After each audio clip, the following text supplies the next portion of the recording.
Dallas Cowboys had another ugly preseason performance. We'll tell you how concerned you should be next.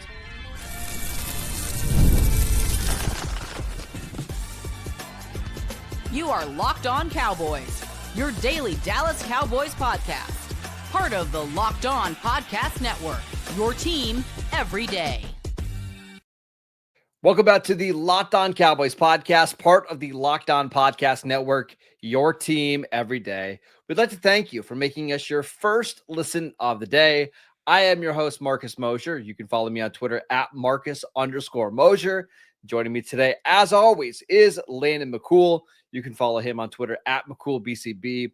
And on today's show, we're going to talk about the Cowboys' Week 2 preseason game against the Baltimore Ravens, which was, yet again, pretty ugly. How concerned should Cowboy fans be about what they saw really over the last 2 weeks in the preseason? I think it's hard for me to like take 10,000 foot views away from this team based on preseason games. I think we've talked about this too. And I actually got a direct message from a listener, and I'll say his name, Rob Lee. Thank you so much for the message. I think it was appropriate. And he's talking about, it's funny how every year we talk about the things we see in the preseason, aren't always very real. It's hard to decipher what we're seeing. And then every year it comes in and we kind of overreact immediately to what's happening. I think what we have to remember to do in preseason situations is that, we're kind of needing to zero in on individual performances, right? Because I think if you try to take away too much from a 10,000 foot view about individual units and that sort of thing, it's tough. But I think what you can do is you can kind of measure individual performances and see how that gauges their opportunities either in the regular season when they're playing real games or to make the team. So I that's kind of, when I hear a lot of this stuff, I kind of feel like, yes, there was definitely a lot of terrible stuff. That's why the score was awful. And I think Joe Milton specifically played very poorly. We'll talk all about that. And I think that reflected in the score. But I also think that there was a lot of stuff that I saw in last night's game that I thought was really good and was really encouraging for real world stuff that's going to happen in the regular season. I mean, almost in equal parts to the negative stuff, I feel like. I know this sounds bad, but I just have a really hard time caring about preseason. Now, I care about certain players and I care about watching guys, and we'll talk about some of those guys, but think back to this time last year and what we were talking about for the preseason. We were talking about Trey Lance not developing. We were talking about which guy are the Cowboys going to be able to fit Julius Wood on their 53-man roster, and what does the wide receiver depth look like? It's just a lot of it ends up not mattering. And what I want you to do is think to 3 weeks from now. You're not going to care about the preseason at all, whether the Cowboys look good or look bad against the Rams and Ravens. What you're going to care about is hey, did Tyler Booker look good? Is he ready to come in and start? What can Donovan Ezeraku do? Can Shamar James be a fifth linebacker that you feel good about? That's what we're going to care about, not whether the entire team scored 40 points against the Ravens. It just doesn't matter. If you power ranked all the different components that are going to contribute to whether the Cowboys win or lose in the regular season, and then you're supposed to cross-reference that to what was actually being shown in the preseason, we're judging how our rookie right guard did. It's it's not like we're seeing Pickens out there dropping every pass or Dak unable to get the ball. The most consequential parts of this team we have not even seen yet in the preseason. So. And that's the thing is if the first team offense was out there struggling to get yards, I would care about it a little bit. I still wouldn't put a lot of stock in it. Just across again, because I'm a sicko and I watch a lot of these preseason games. You can watch some of these offenses look awesome, and then you get to week 1 and none of it matters. And then you can watch a team like the Chiefs struggle to stop anybody on defense, and they're playing a lot of their first team defense against Seattle. I have the absolute confidence that that's not going to be an issue for them as we get into the regular season. So I just don't care that much about preseason. Sorry, everybody. I again, let's talk about how individual folks did, because I think that matters to whether they make the team or maybe their own development. But let's not make large proclamations about where this team is overall, because I mean, we haven't really even seen this team play yet. All right, Landon, let's talk about Joe Milton, who He gave himself a C for this game, like graded wise afterwards. I disagree with that assessment. With I that think it grade? was worse than that. He is not progressed, to say the least, the way I think the Cowboys would had hoped. And you and I were talking last night, like, do we think we get to the point in the preseason where they maybe play Will Grier more because they've got to start developing some of these other guys outside of just Joe Milton? I think I want to push back on something real quick because I do think that this matters. I don't know where the Cowboys had Joe Milton in his development. The plan may have been for Joe Milton to be quarterback 3 early on because I mean, listen, to their credit, they were very non-committal about whether Joe Milton was quarterback 2, and they haven't necessarily said that. So maybe this is more of a case of the rest of us catching up to where the Cowboys are, right? And that the idea has been Will Grier is here to kind of ease the transition as Joe Milton grows into the position of quarterback 2, because that's clearly where it needs to be going from now on. And I do think that the question now becomes like, at what point do we start getting Will Grier more snaps? I think you and I talked about it on the squad show, the post game show, that it feels like for this third game, they're still going to need to give Joe Milton snaps because he needs snaps to get better. But I think that, I think I agree with what you were saying. They just need to invert like when they're playing, right? Like it needs to be Will Grier starting this third game and then getting Joe Milton some snaps later on just to kind of get him out there. Because I do agree. I think for me, Will Grier is a suitable guy to go into the season as your de facto in-game quarterback to like get you through, early parts of the season. If something happens to Dak, then you deal with that as it comes. You make the deals, because I don't know that you're going to have like a markedly better options at quarterback now if you go out and try to get a backup quarterback versus week 4 necessarily. It's all the same. They're all backup. They're all bad. It's all bad. Like all bad. If you're playing with a backup quarterback, it's bad. So Mike Florio was making the argument that the Cowboys have one of the worst backup quarterback situations in the league, and the options are limited. And I agree with him. Like the backups are bad. Go look at our lads right now. Go look at every single team's backup quarterback situation right now, and it's bad. And there just aren't that many good quarterbacks in the NFL. And I think there was somebody that messaged me this morning and said, "Hey, what happens if Dak is out 3 weeks and you have to play Joe Milton or Will Grier?" And it's like, well, you're probably going to lose 2 or 3 of those games. This is a team that can't really afford Dak to miss any time. They were able to get away with it in 2022 because I think they had a much deeper and better roster. You also had guys like Micah Parsons and CeeDee Lamb and Tyler Smith all on rookie contracts. You don't have that luxury anymore. So FanDuel has them as an 8.5 win football team. If Dak misses time, you're probably going to struggle to make the playoffs. I just don't care. Again, I hate to just say I don't care about anything, but when it comes to the backup quarterback situation, we all overreact to it in August. When we get into September, it really doesn't matter, because if Dak goes down, that's it. And honestly, if you're giving me a choice between winning 7 games and not making the playoff with a Cooper Rush type backup quarterback, or winning 3 games trying to develop Joe Milton and then getting a higher draft pick to kind of maybe solve this problem a little better in the draft next year, I'm taking the 3 game situation. I mean, like, if you're not making the playoffs and you're not going anywhere, then I mean, winning 7 games versus 3 games in a lost season, that doesn't mean much to me. I would rather get the picks and try to improve the team a little bit as we go. All right, so let's talk about some players that did stand out during the Cowboys Week 2 preseason game against the Ravens. Again, that's what matters more, watching individuals versus watching a bunch of guys that probably won't be on this football team or frankly won't play for this team. Let's talk about those winners next. This episode is brought to you by BetterHelp. These days, it feels like there's advice for everything. Cold plunges, gratitude journals. I actually have one of those right here. Screen detoxes. But how do you know what actually works for you? With so much information online about mental health and wellness, it can be overwhelming to figure out what's true and what will actually help. That's where talking to a licensed therapist through BetterHelp can make all of the difference.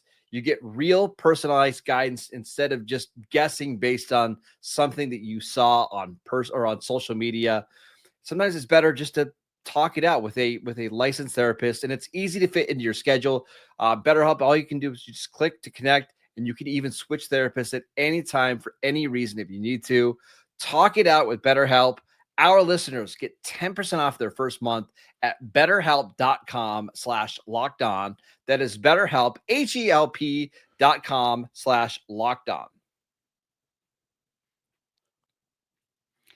Welcome back to the Locked On Cowboys podcast. We'd like to thank you for making us your first listen of the day. Let's talk about some winners from the Cowboys Week 2 preseason game. In my gratitude journal is the linebackers and Matt Eberflus, because it really feels like he's gotten these guys to play well above their heads. Damone Clark playing better football. Shamar James really flashed, and Jack Sanborn made a big impact right away.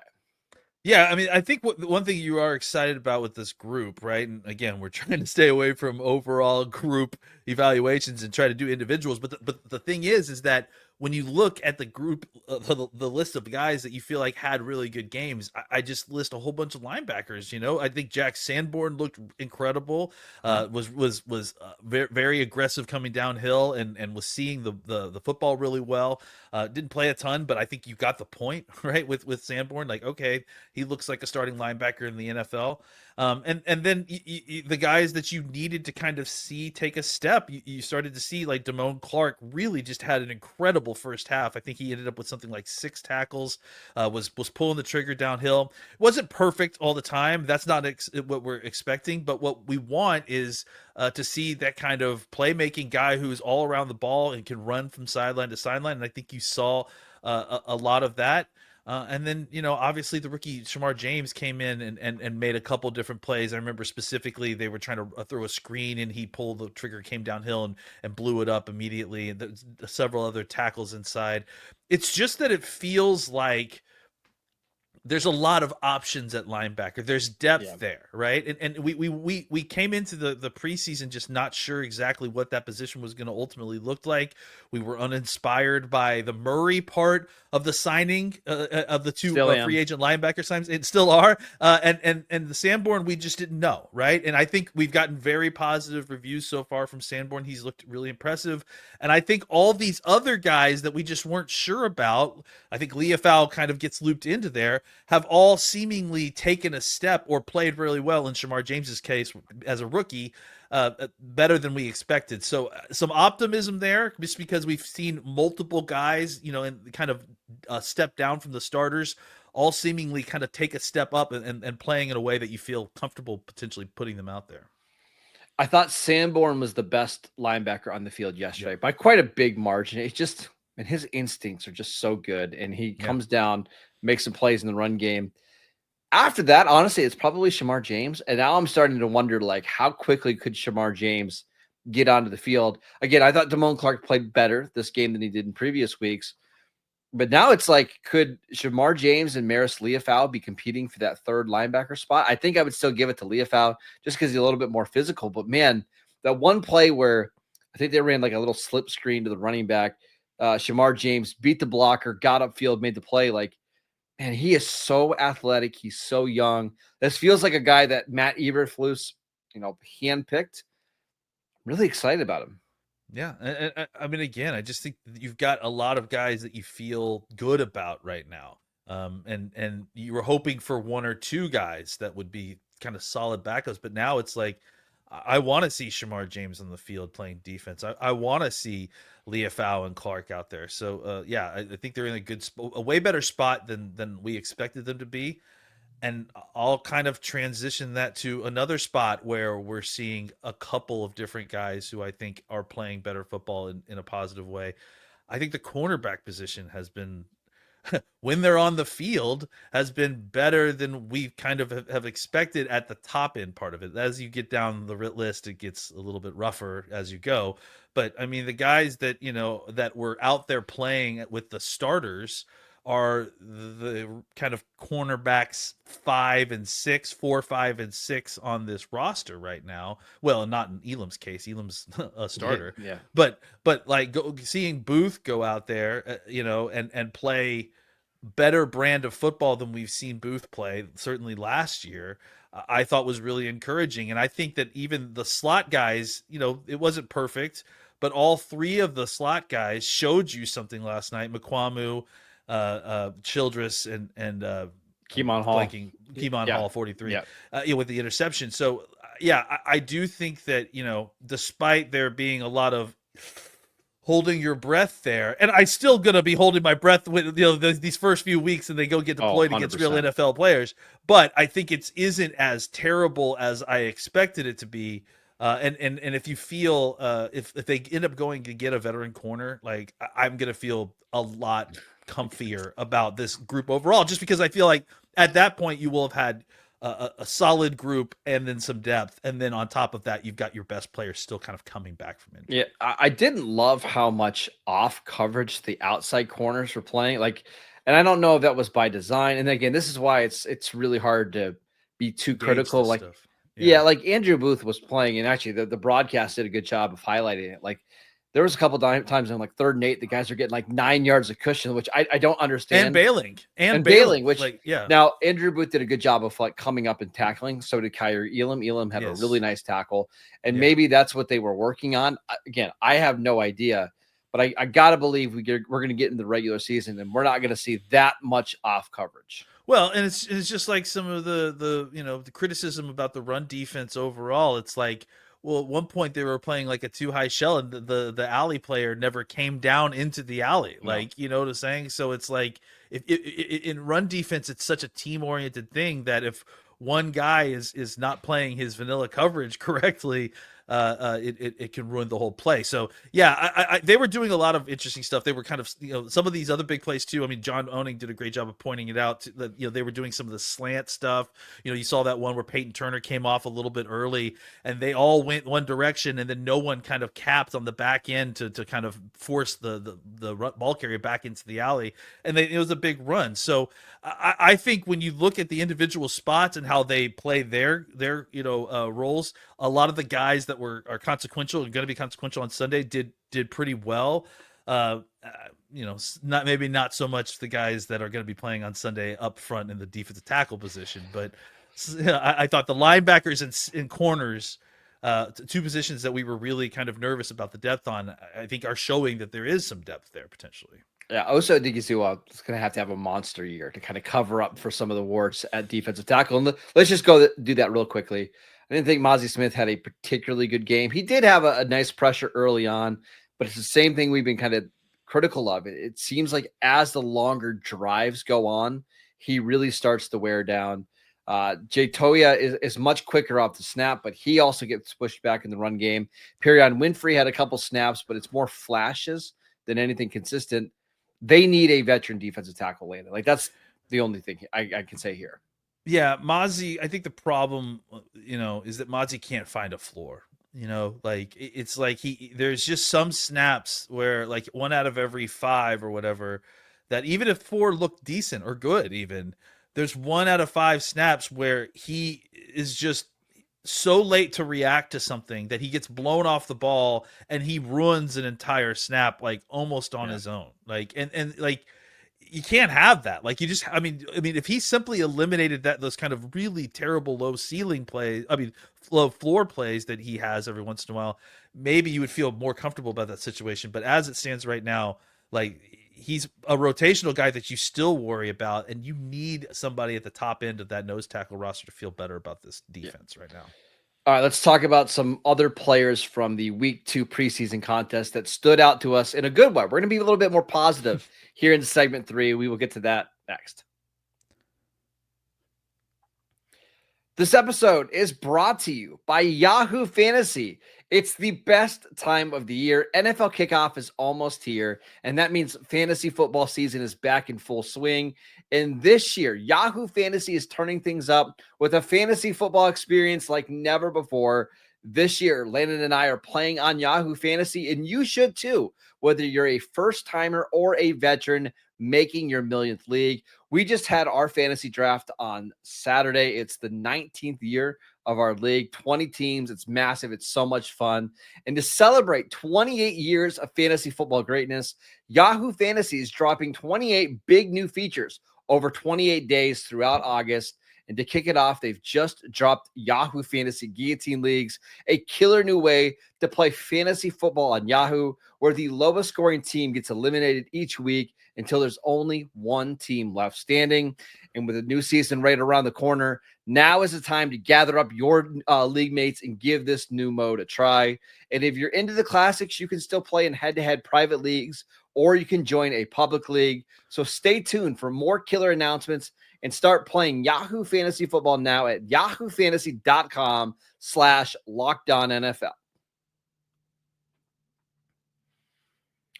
Welcome back to the Locked On Cowboys podcast. We'd like to thank you for making us your first listen of the day. For your second listen, check out the Locked On Fantasy Football Show with Vinny Iyer and Michelle Majuk.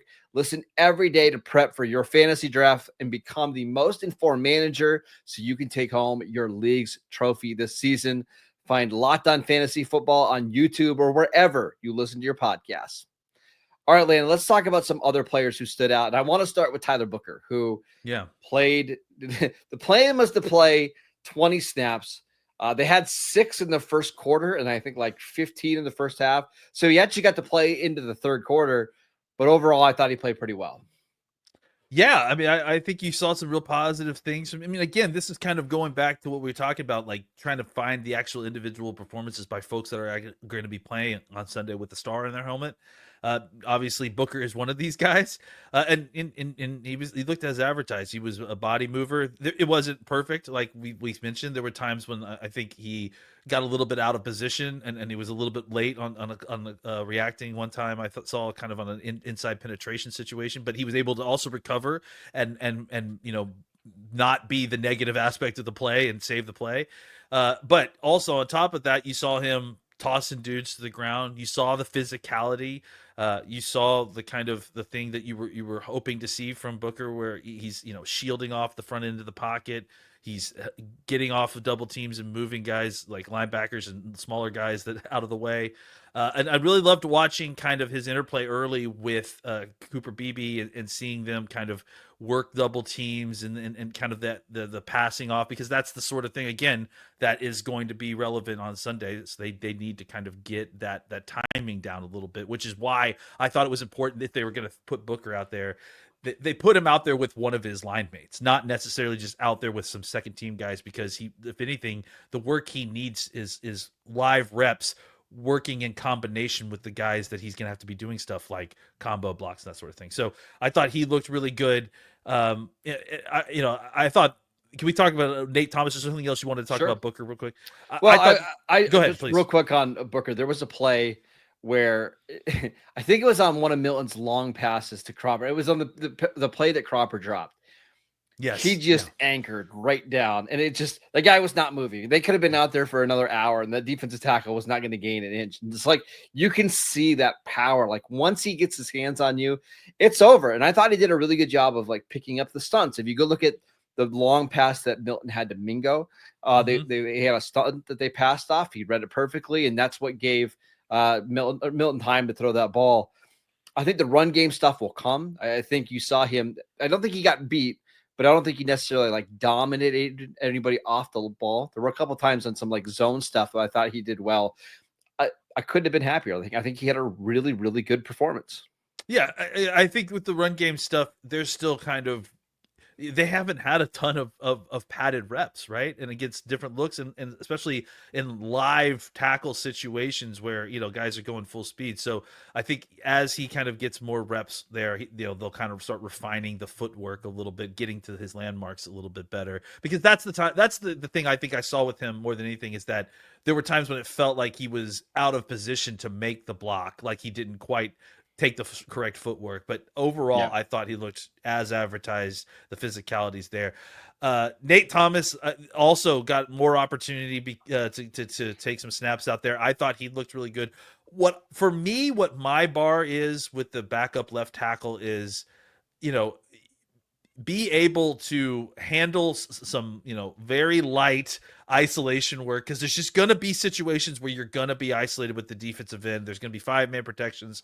There's going to be times when the protection slid away from you. So you need to be able to handle those at a decent rate. When you get help, you need to, win when you're getting help on double teams with your guy. And then the bonus thing is, can you actually be a positive player in the run game? Can you move a body off the line more than just like being the worst of the 5 guys as a run blocker? And I think that that's maybe where Nate Thomas might offer something more than some of the other backup left tackles we've seen at times, is that because he's a bigger guy, he's plays with some power, he's kind of learning a little bit, but he does have that kind of prerequisite strength. I do have hopes that he isn't going to be just a negative player in the run game, which is going to help, because that's going to, you don't want to overexpose your left tackle in pass protection, getting opportunities to run the ball, to grind guys down. That's going to help a guy like Nate Thomas. He still has that Tyler Guyton issue where he lunges a little bit too much, and that's when he gets nervous. In trouble. Yeah. He wants to reach out and grab the guy. The other thing I'd say is it's so funny how much more comfortable he is at left tackle versus being a guard in the NFL, which is crazy because left tackle is one of the hardest positions to play. And it's not perfect. I mean, he lost a couple reps yesterday, but he's not atrocious out there. And that's kind of my standard. Like, don't be awful. We've seen plenty of awful left tackles for the Cowboys that have had to come in and play. He's not that. Yeah, he looks like he belongs. And then he looks like he could more than belong as a run game guy as it goes on. Bingo. All right, that is it for today's show. We want to thank you for making Locked On Cowboys your first listen every single day. Go download the podcast wherever you get your podcasts. We are free and available on all platforms. He is Landon McCool. I am Marcus Mosher, and we will see you right back here on Tuesday.